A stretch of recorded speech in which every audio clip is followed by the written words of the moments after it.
내가 아닌 모습으로 사랑받는 것보다 내 모습 그대로 미움받는 편이 낫다. 프랑스의 소설가 앙드레 지드의 말입니다. 여러분은 사랑받고 살고 계신가요? 아니면 미움을 받으며 살고 계신가요? 우리는 과연 어떤 삶을 살아야 할까요? 더 좋은 삶과 더 나은 삶. 그 기준은 무엇이고 어떻게 정의 내릴 수 있을까요? 어떤 것이 진짜 성공일까요? 부와 명예가 과연 성공을 가져다 주는 것일까요? 이 질문에 아주 좋은 답변을 해준 사람들이 있습니다. 그중 첫 번째 사람은 여성입니다. 그리고 사상 최고의 베스트셀러 작가로 기네스북에 등록된 사람입니다. 이 사람은 바로 애거서 크리스티입니다. 세계적인 추리소설가인 그녀는 성공에 대해서 딱 한 가지 조건을 말했습니다. 성공은 하나밖에 없다. 자기 방식대로 사는 것이다. 두 번째 대답을 해준 사람은 미국의 저널리스트이자 소설가인 크리스토퍼 몰리입니다. 그는 성공에 대해서 이렇게 말한 바 있습니다. 오직 한 가지 성공이 있을 뿐이다. 바로 자기 자신만의 방식으로 삶을 살아갈 수 있느냐이다. 세 번째 대답을 해준 사람은 서양이 아닌 동양에서, 그것도 아주 오래전 인물인데요. 바로 장자입니다. 장자에 보면 이런 일화가 소개되어 있습니다. 장자가 강에서 낚시를 즐기고 있었습니다. 초나라의 신하가 왕의 명령을 받고 먼 길을 달려 장자를 만나러 갔는데요. 왕의 명령이자 부탁이요. 초나라의 재상이 되어 주셔야 하겠습니다. 초나라의 신하가 장자에게 정중하게 부탁했습니다. 당신의 나라에는 죽은 지 3000년이나 된 거북의 등딱지가 있다고 들었습니다. 예, 맞습니다. 그 거북의 등딱지가 그토록 영험이 있다면서요? 예, 그렇습니다. 왕께서는 그 거북의 등딱지를 비단에 싸서 상자 속에 넣고 제사까지 지내준다고 하는데 맞습니까? 예, 맞습니다. 그렇군요. 그럼 한 가지만 물어봅시다. 죽어서 3000년 동안 극진한 대우를 받은 죽은 거북과 우리 마을의 강 진흙탕 속을 헤집으며 마음껏 살고 있는 저 살아있는 거북 중에 어느 거북이 더 행복하다고 생각합니까? 그야 물론 이 마을에 사는 거북이겠죠. 그 말이 맞습니다. 그러니 그냥 돌아가세요. 나도 우리 마을 강가에 진흙탕성을 헤집는 저 거북처럼 살고 싶소. 그렇습니다. 장자가 원하는 삶, 성공적인 삶, 행복한 삶, 더 나은 삶은 세상의 헛된 부귀영화를 위해서 세상과 왕 앞에 머리를 조아려가며 아부하면서 비위를 맞추며 사는 삶보다는 한낱 평민으로 살면서도 자유를 만끽하며 세속적인 명예와 이익에 얽매이지 않고 사는 그런 삶이었습니다.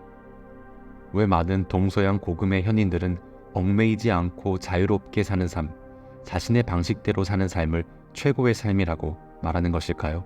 그것은 우리 모두가 간절히 바라는 부와 명예, 권력과 인기는 모두 헛된 것이고 거품이기 때문입니다. 동시에 더 많은 것을 바랄수록, 더 욕심낼수록 더 소중한 것을 잃게 되기 때문입니다. 세상 모든 것이 거짓인데 뭘 하려고 그렇게 아둥바둥 욕심내며 사는 걸까요? 하루하루는 다시 오지 않는 현금과도 바꿀 수 없는 선물입니다. 이 소중한 하루를 가장 자유롭게 누리며 살아가는 것이 어떨까요? 가장 불쌍한 삶은 명예와 이익에 얽매인 삶입니다. 가장 훌륭한 삶은 고든 삶이며 가장 행복한 삶은 자유로운 삶입니다. 가장 지혜로운 삶은 세상과 타인에게 휘둘리지 않는 삶이며 가장 성공한 삶은 자기 방식대로 그 어떤 것에도 얽매이지 않고 사는 삶입니다. 욕심 없이 평생을 가난하게 살았고 출세하는 것을 영예로 생각하지 않았던 노자는 초나라 재상 자리도 거절하면서 자신을 드러내지 않는 소박한 삶에 만족할 줄 알았습니다. 그가 남긴 장자를 보면 자편 서무귀에 이런 말이 실려 있습니다. 알모로 사는 사람은 생각할 사건이 없으면 즐겁지 않습니다. 말로 사는 사람은 논쟁거리가 없으면 즐겁지 않습니다. 감찰하는 사람은 사건이 없으면 즐겁지 않습니다. 모두 무언가에 갇힌 사람들입니다. 뛰어난 사람은 나라를 세우려 합니다. 좀 잘난 사람은 공직에서 빛나려 합니다. 탐욕스러운 사람은 돈과 재물이 쌓이지 않으면 걱정이 쌓입니다. 허세 부리는 사람은 세력이 남보다 떨어지면 슬퍼합니다. 세력이나 물질을 추구하는 무리는 사건 사고를 즐깁니다. 자기가 기용될 기회를 만나면 가만히 있지 못합니다. 이들은 모두 세태를 따라가다 무언가에 의해 무언가로 사물화되어 버렸습니다. 몸과 마음이 세상 일에 빠져버려 평생 돌아오지 못합니다. 이 얼마나 슬픈 일입니까? 그렇습니다. 얽매이는 삶은 스스로 갇히는 삶입니다. 무엇인가를 추구한다던가 욕심을 내면 그것에 갇히게 되며 그 순간 우리 마음은 그것에 정복당하고 곧 마음이 죽게 됩니다. 공자는 세상에서 가장 슬픈 일은 마음이 죽는 것이라고 말했습니다. 세상의 부귀영화에 미혹되어 마음이 죽는다면 그 삶은 무엇인가에 휘둘리는 삶에 불과하고 그 부와 명예의 진정한 주인이라고 말할 수 없습니다.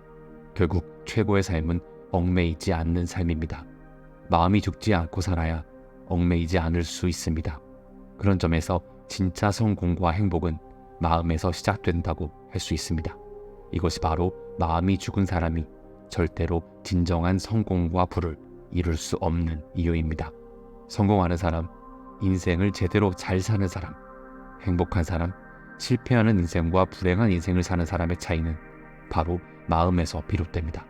현재의 우리 자신을 만든 것도 어제의 우리가 가졌던 그 마음입니다. 삶의 한계와 실패, 불행은 우리의 마음이 스스로 만드는 것입니다. 풍요롭고 강하고 담대한 마음을 가진 자가 세상에 얽매이지 않고 큰 인생을 살아갈 수 있습니다. 그것이 어른의 삶입니다. 작고 사소한 일에 쉽게 평정심을 잃는 사람은 결코 윤택한 삶을 살아낼 수 없습니다. 인생의 가치는 미래를 스스로 만들어내는 데 있습니다. 자신의 미래를 윤택하고 풍요롭게 만들 것인지 초라하고 궁핍하게 만들 것인지는 전적으로 우리 자신에게, 즉 우리의 생각과 말에 달렸습니다. 생각은 스스로의 운명을 내면에서 바꾸면서 영향을 주고, 말은 세상과 타인이 당신을 어떻게 대하고 조화를 맞출 것인지 결정하게 하여 외면에서 당신의 운명을 결정짓습니다. 오늘 하루 스스로에게 이 질문을 던져봅시다. 나는 어떤 삶을 살고 싶은가? 여러분은 과연 어떤 삶을 선택하고 살아가시겠습니까?